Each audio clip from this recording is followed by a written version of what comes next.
Welcome, everybody. Today we're here to talk about the Ayurvedic art of tongue diagnosis. Your tongue tells a story about your body and about your health. That's what we're here to talk about. My name is John Immel, and I'm the director of Joyful Belly Ayurveda and also of our educational programs.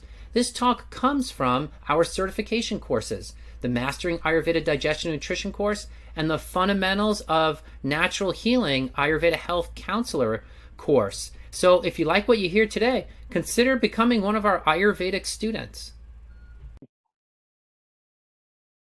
We talked a little bit about saliva already. Now, saliva always has a certain taste to it. You're tasting your blood, really, when you're tasting your saliva, because saliva is kind of from the blood.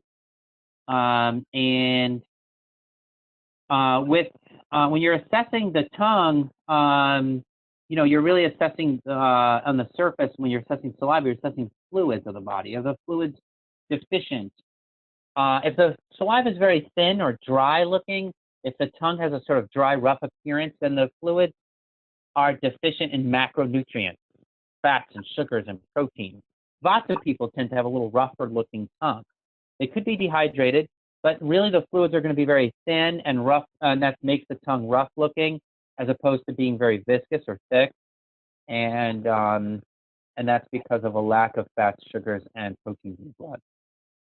It can indicate a very thin mucosal membrane in the GI tract. So we need a good mucosal layer in the GI tract to protect our organs. So it could also, that dryness could also be a sign of poor fluid transport. Maybe you have the fluids in your body, but your body's not able to move them. That's what Chinese medicine sees that thin saliva. So we might thicken up our saliva with a little bit of marshmallow root, or as in herbal tea, or licorice root, shatavari. If your saliva is thick and slimy, we talked about that earlier. That means there may be a lot of rich foods in the diet. All right, let's get into tongue coating now. We're getting a little closer to the tongue, right? So coating refers to the material on the tongue, but not including the saliva. So the coating is sort of stuck to the surface of the tongue where the saliva isn't. Let's see, where's a good picture of coating? There's a good picture of a tongue coating. You see that on the slides here, this white coating on the tongue. And it's attached there. It's not just going to move around. You could scrape it off, perhaps. So now the tongue shape and color shows the strength of the client. It shows their strength of their metabolism and their levels of ojas. For those of you who know what ojas means, and the tongue coating more shows the level of excess or ama or deficiency. So if a person has very rich blood, then you're going to see that as a coating on the tongue. That's an excess condition. If the person has a lot of toxins, you're going to see that on the tongue. And if there's an absence of a coating, that's a more deficiency. So shape and color, again, showing the strength of the client and the quality of metabolism, and the shape and the color sort of correlate to each other strongly. Certain shapes go with certain colors in general. The coating is somewhat independent of the other two, and the coating is a little bit more acute. The location of the coating also shows the location of the illness in the body. There's a kind of map of the tongue by organ. So tip of the tongue is more associated with heart conditions.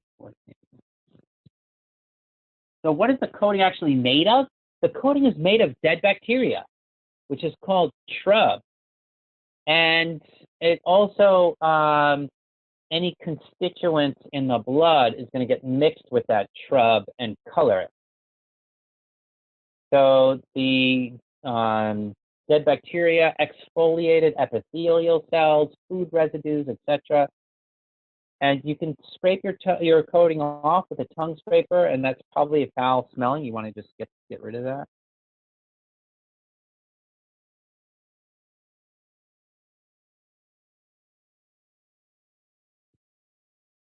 All right, what about the coating? There's a lot of In yoga circles who kind of get into the whole cleansing thing, I've seen a lot of yogis believe, and this is not every yogi, but I've seen a lot of yogis believe that it's sattvic or somehow more spiritual to have a completely clean tongue without any coating at all, because that's completely pure. And in a sense, they're right, because that coating is a little bit of turbidity, right? It's dead bacteria. Do you want dead bacteria in your body? Not really, right? So in a sense, we can all sort of we really get that, right? We all kind of even want purity, right? To want purity is a virtuous thing. And that yoga vision of purity can be a little transcendental, right? It can be a little sort of the looking towards that pure ethereal white light beyond the flesh, right? And that's what a tongue without any coating, it sort of harkens to that level of purity, because you're getting rid of all that turbidity. But then when you look at it from an Ayurvedic health point of view, we want to think about the fact that if there's no coating forming at all in the tongue, it means that the blood is somewhat dry, that there's not enough sweetness in the blood, and that it's the sweetness in the blood that makes the tongue attractive to bacteria, and that's why the coating forms in the first place. And if your blood's not attractive at all to bacteria, it might not be sweet enough for you either. And so even though if you strike a perfect nutritional balance, there may be no coating at all. But if I was going to err on one side or the other, I would want to err on just a bit of excess rather than a bit of deficiency, right? I don't want to be running my body close to deficient. That's a little bit of a weakness. That could create a little bit of a weakness, and if you get sick, that could really knock you down. So Ayurveda, instead of aiming for that complete, utter purity that you get with a tongue without any coat at all, Ayurveda idea of purity is maybe looks a little more like the word wholesomeness, right? In wholesomeness, you have it includes the body. It includes that Thanksgiving dinner. It includes life at the farm, right? It includes nature and the world in it. And so Ayurveda, I would say, you're looking for wholesomeness, not that rare purity. And the sign of that is just a nickel-sized coating in the back of the tongue. If there's too much of a coating, that's definitely a sign of excess toxin. But that small coating is a sign the blood's adequately sweet, and that makes a person feel satisfied and stable. And a person without any coating at all may be just a little anxious. Let's just remember, as we're approaching the coating, that the foundation of the tongue coating is always sweetness of the blood, and that is why the bacteria like it. All right, so a white coating color is that nickel-sized coating in the back of the tongue. Now this picture is much more. This picture here has a lot of coating, and it's too much. There's ama there. But the color is the best color. Of all the coating colors, you want white to be the color, because white's a sign that that the bacteria haven't created too much toxicity. It's not irritating your blood. It's not aggravating pitta at all.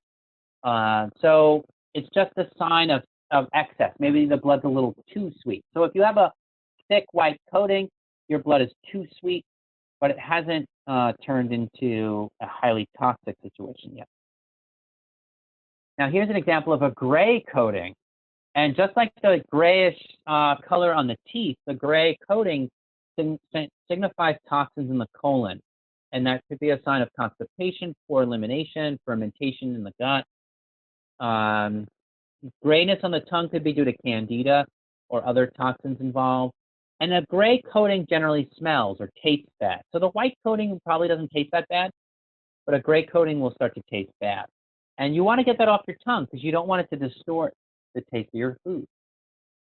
Now let's take a little notice here. You see how the tension in this tongue is, the sides are really curled up. That's a sign of tension. Here's a yellow coating. showing the presence of bilirubin or biliverdin. This is a bile component that is, when it's in the blood, it means that your liver is stressed out a bit. And this is a sign in Chinese medicine called damp heat, which means there's inflammation somewhere. There's an accumulation of fluids. Notice this tongue's a little swollen. Notice all the red dots, also a heat sign here. So we're seeing several heat signs that are the swelling of the tongue is a sign. It can be a sign of inflammation. The yellow coating is heat. The red dots are heat. Lots of heat signs, right? So now, whenever there's a strong yellowing to the coating on the tongue, we know there's a lot of heat. And what does heat do? Heat should burn the coating off so that there is no coating at all.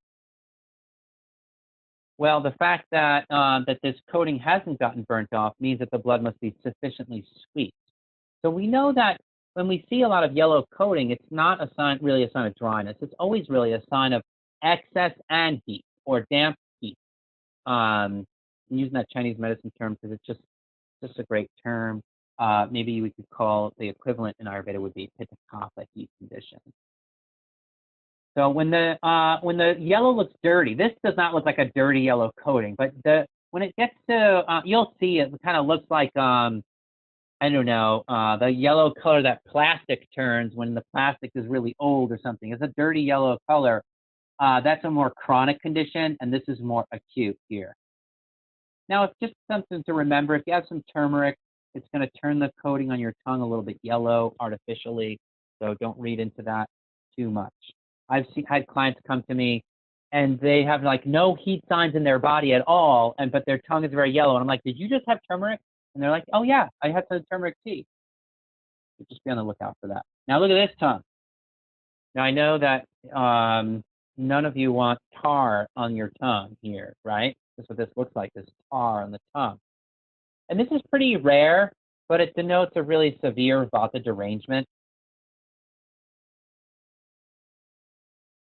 After my wife gave birth, like an hour after that, she had this tongue, and then it went away. So there was just like, her body was probably just releasing something, pretty intense, and it made the tongue have this color, and then it went back to normal pretty soon after it. But if it stays there, that's a pretty important sign. Smoking tobacco or drinking coffee can make the tongue look slightly brown, but it's not going to look like that. Here's an example of a normal thin coating, right? So here we're talking about the coating thickness. This is a very thin coating. In fact, you can hardly see it, but it's there. You see the sort of nickel-sized coating in the back. I'd like to see these red dots disappear. These are some heat signs here. This tongue's a little swollen. I'm not going to claim that this tongue is a totally normal tongue. Looks a little orange. The coloring is a little bit off on this tongue. But all in all, it is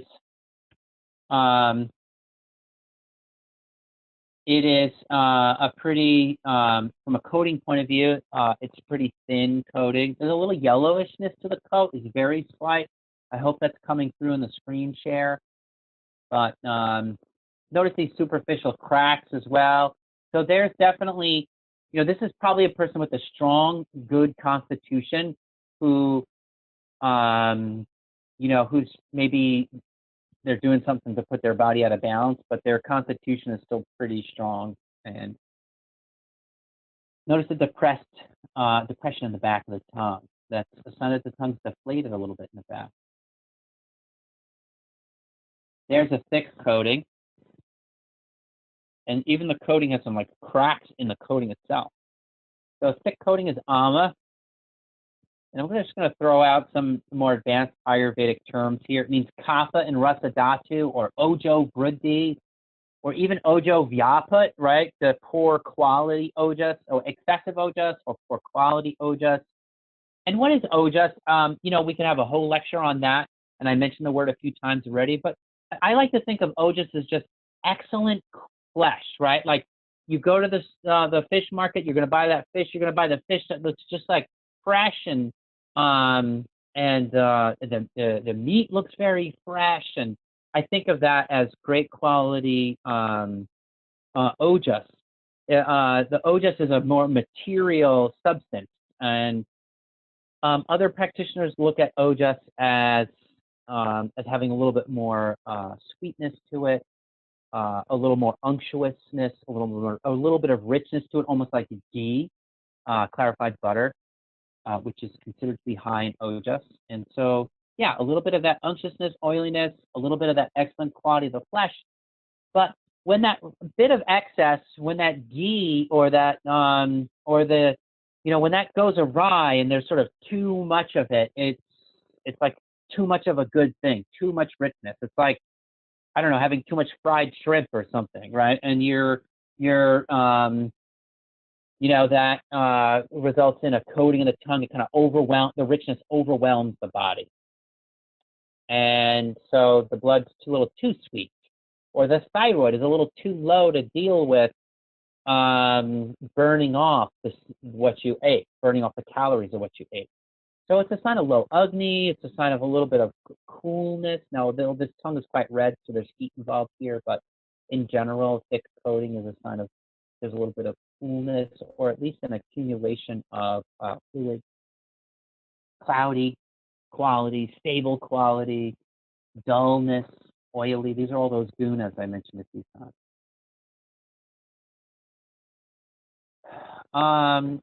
A greasy coating. So sometimes the coating on the tongue looks a little bit like the color of grease, a sort of a white and yellow mix.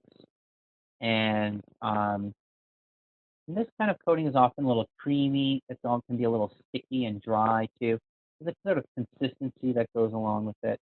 There's a bit of yellowing to the coating. So there's some heat there involved in that greasy coating. And that's a sign of that Chinese medicine damp heat condition, or pitta kapha aggravation. Now this tongue's a little pale. We have to really think about what's going on here. Why isn't the body able to get good, healthy blood up to the tongue? What's going on there. Notice the depression in the root again. Depression in the back. Root meaning the back of the tongue. And slight yellowing in the throat too. All right, look at this coating. This is a patchy coating, or a peeled coating, or a geographic tongue,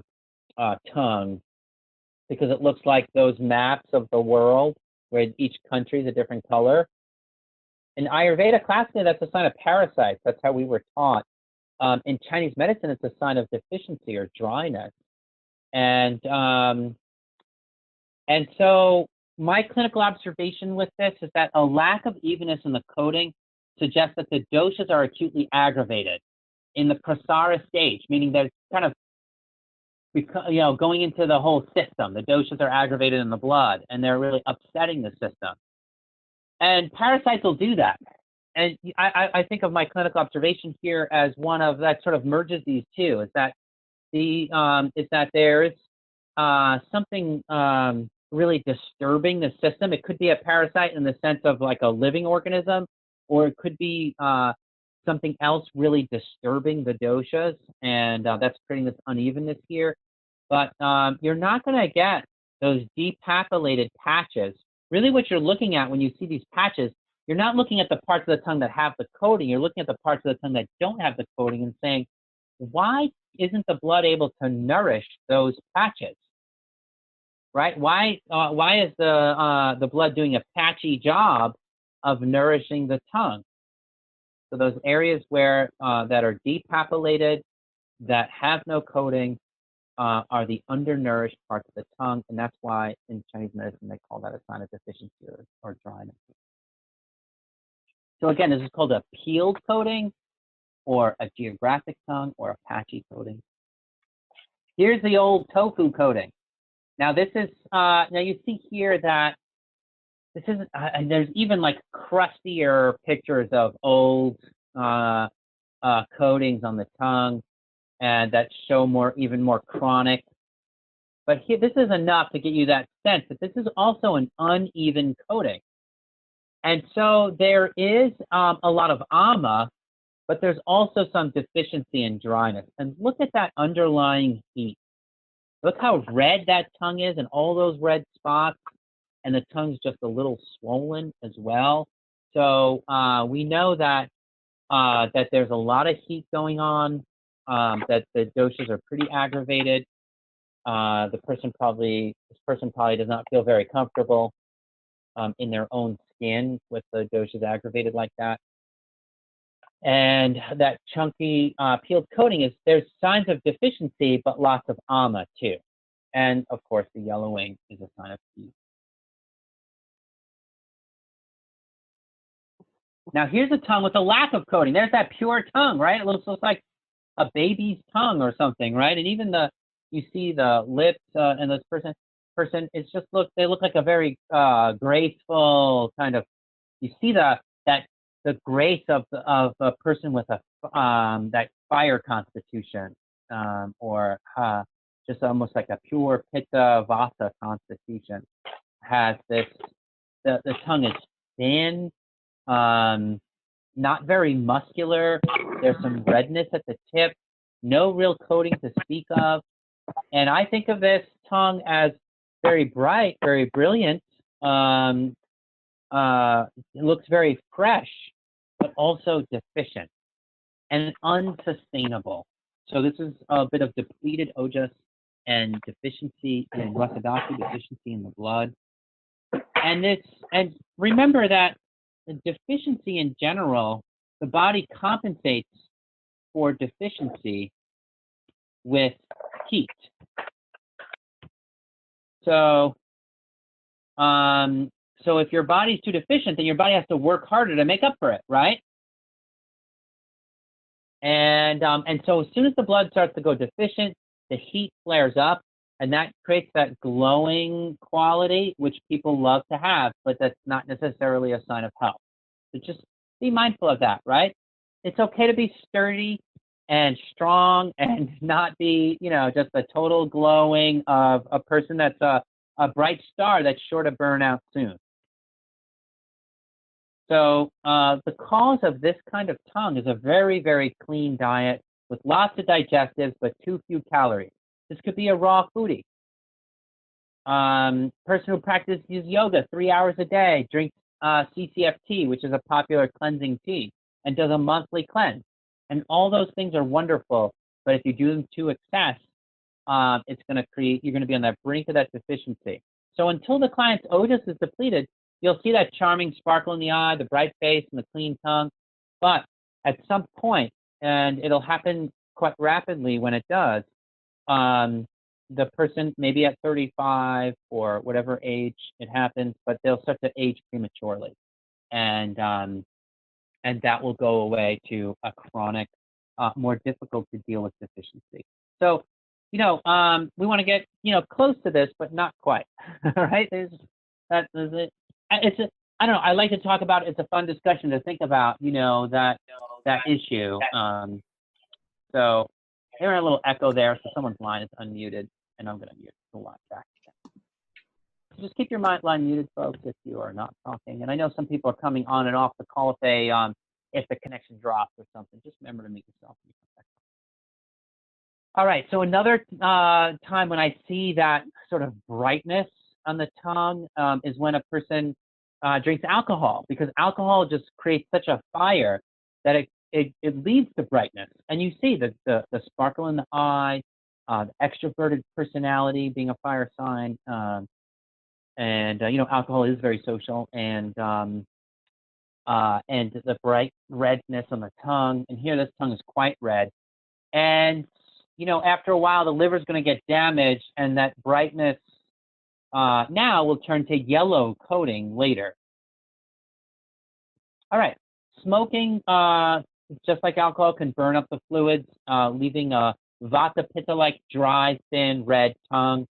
And this picture shows, like I said, a deep red tongue with the fluids having dried up and leaving the redness, leaving like sort of concentrated red blood behind, and then heat is aggravated here too. Notice the cracks and the edges of the tongue, which is really showing that burning up of the fluids. And cracks in general show a burning up of the fluids, but really, especially in the edges, which is a somewhat unusual place to have cracks. Thank you for your interest in the tongue, for your interest in Ayurveda, and most importantly, for your interest in healing yourself, your families, and your communities. Every time you give to your body gives back, and that's such a great gift. So I hope you truly loved learning about tongue diagnosis, which is so important in Ayurveda. And if you did like learning about this topic, consider joining us as a student.